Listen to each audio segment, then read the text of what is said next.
Hello everybody, my name is Ray. Welcome to the Evangelical Dark Web. Today we're going to be talking about Matt Chandler, one of the most famous woke pastors in the United States. And we're going to be discussing his recent sermon where he parrots Democrat talking points on American history. And it's just so laughably bad. Like, this is pretty easy to debunk, especially when he makes a very poor argument.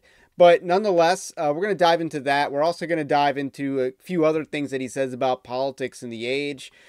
So definitely interesting because Matt Chandler might not be as woke as he's been, but, you know, he's still not someone that you can trust, and it shows. So before we get to that, I want to let you know Evangelical Darkov is a Christian news gathering and commentary ministry. This is our Patreon-like system that you can subscribe to. That's linked in the description below. I also have Winning Not Winsome, 10 Commandments of Spiritual Warfare, my first ever book. You should buy it. It's on Amazon. Pretty good deal on Kindle and paperback. And that's also linked in the description below. That being said, so let's dive into this sermon. And I want to start off when he talks about Romans 13, because this is a lie that Matt Chandler starts off with in this nice little section in his sermon about politics. He starts off with a clear and obvious lie, and I can prove it's a lie because, you know, he has a track record of not doing what he says he will do. Romans 13:1. Let every person be subject to the governing authorities, for there is no authority except from God, and those that exist have been instituted by God. Now, there is a time for civil disobedience, and here's my promise to you. On that day, I'll lead us into it. On that day, I'll lead it. There is a time for civil disobedience. We see that in other parts of the scripture, but here's what I want to get at. So this is a guy who locked down his church. 2020 was a time for civil disobedience, and he did not do it. So he's a liar. He does not understand the times. Obviously, he was a terrible pastor in 2020. He was extremely woke in 2020. And before that, actually, I believe his famous quote about hiring the Black 7 over in an Anglo 8 came from 2018. I want to say it's older than 2020. So anyway, this guy's in charge of Acts 29, which is a major church planting organization. He's on the leadership there, which is a pretty woke and increasingly gay affirming organization, by the way. It's gone downhill since Mark Driscoll left it, you know, just saying. Like, Mark Driscoll, in contrast, we talked about him recently. He's not pulling any punches on how demonic the Democrats are. Matt Chandler is pulling some punches here because he's trying to draw a moral equivalency between two things that are not morally equivalent. One is worse than the other. Like, murder is worse than stealing, or murder is worse than coveting. Like, they're both sins, but they're not morally equivalent sins. So that's just a myth in evangelicalism that's very prominent. I mean, I think it's not just evangelicalism, but since this focuses on evangelicalism here at Evangelical Dark Web, you know, it's just, this guy's a liar already. The role of the church in any political system, the church and the people of God, we are meant to be a prophetic voice to whoever's in power. This is why you cannot be partisan. Because if you're partisan, you cannot critique with the word of God any individual person or party. So this is such a dumb take. He does not know what the word partisan means. I'm very partisan in a way because, you know, I'm not going to vote for the Democrats. I'll vote most Republicans. But I believe that you have to use the Republican Party. I'm actually pretty partisan. I actually think the United States isn't partisan enough because, you know, one of the biggest critiques of the Republican Party is they're too much like the Democrats. And that's especially true at the federal level. That's not as true at the state levels and local levels. But at the federal level, yeah, there's hardly a difference between the two parties. And that's the problem, is they're not partisan enough. So the idea that Christians can't be partisan is ridiculous with how bad the state of things are. Christians have a history of being partisan. It's just the facts. He does not know what partisan means. You can be completely partisan and still critique the people at in your party. Is he unaware of that? Does he not know what partisan means?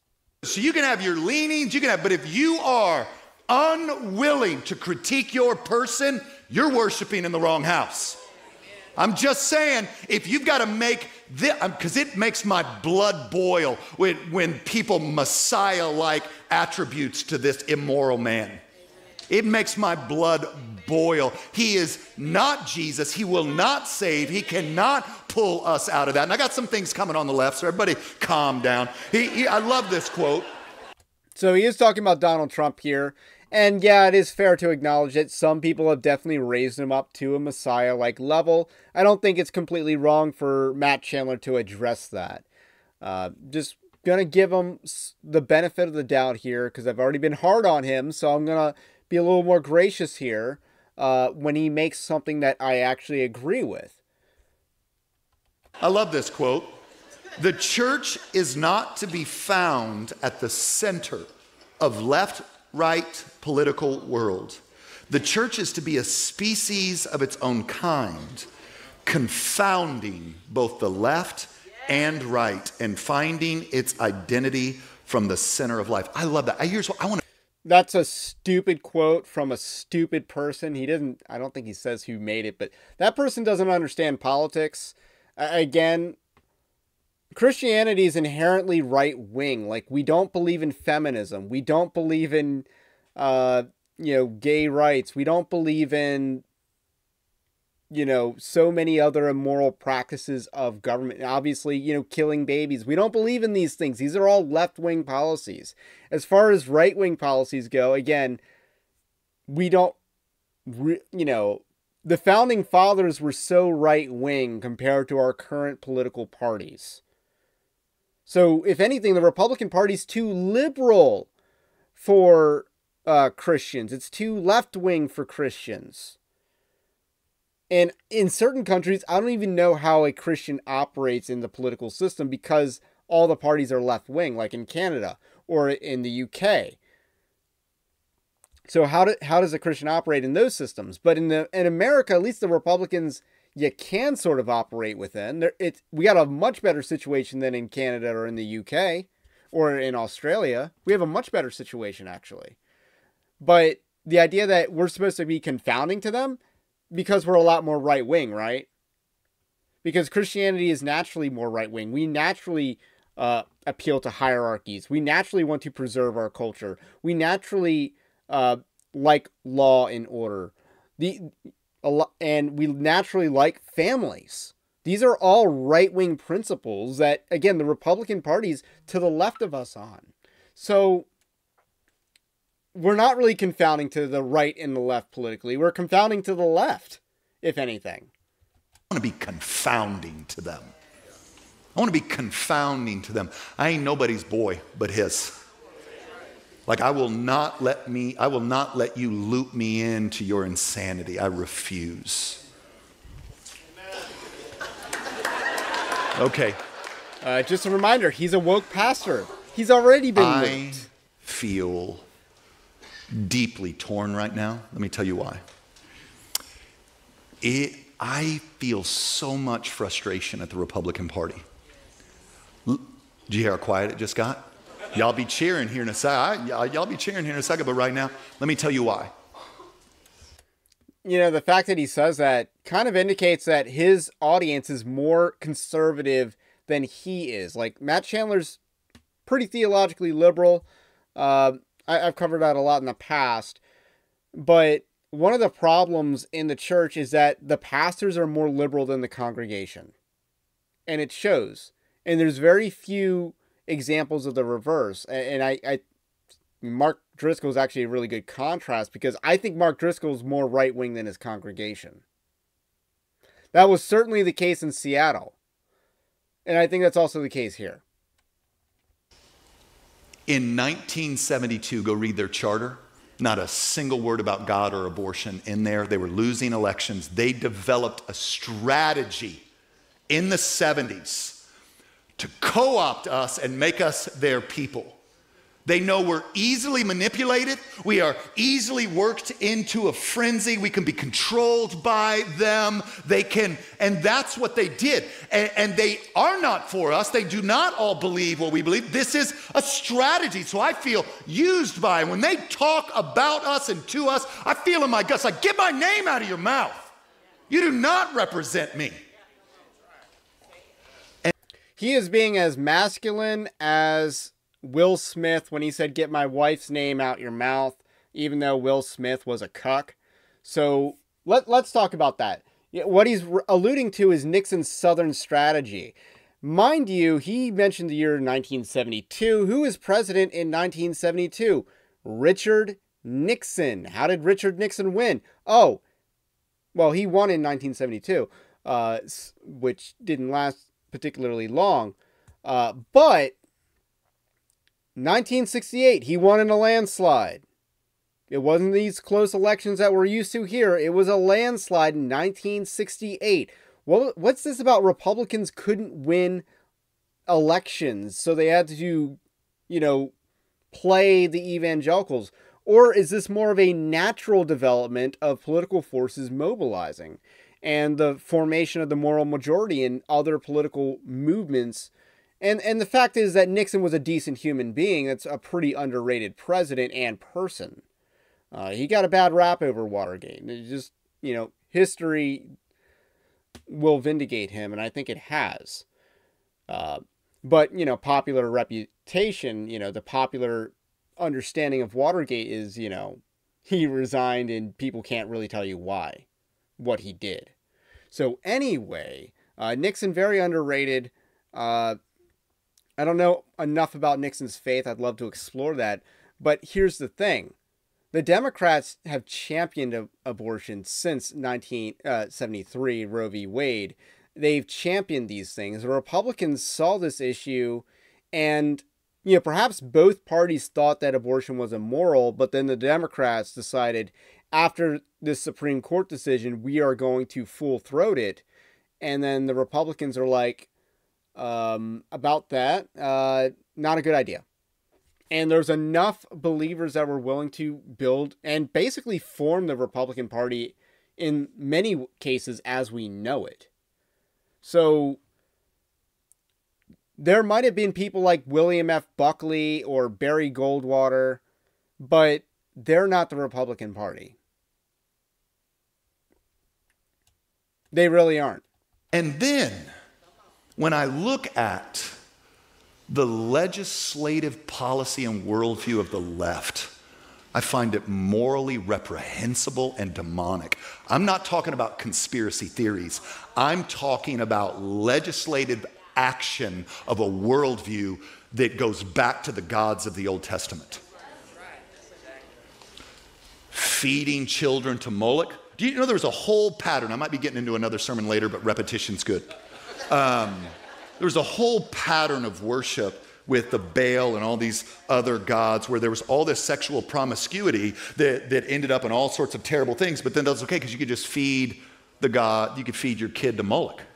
You could just go sacrifice your kid on his altar. So be as perverse and dirty and gross as you want, and then whatever comes of that, you don't have to bear that responsibility, just throw it into the fires of Moloch. Like, is that not what's happening right now? And I find the left to be legislating along those lines. They believe that there's a difference between a human being and personhood. Do you know what I mean when I say that? Let me tease it out just a little bit. They would acknowledge, yeah, this is a human.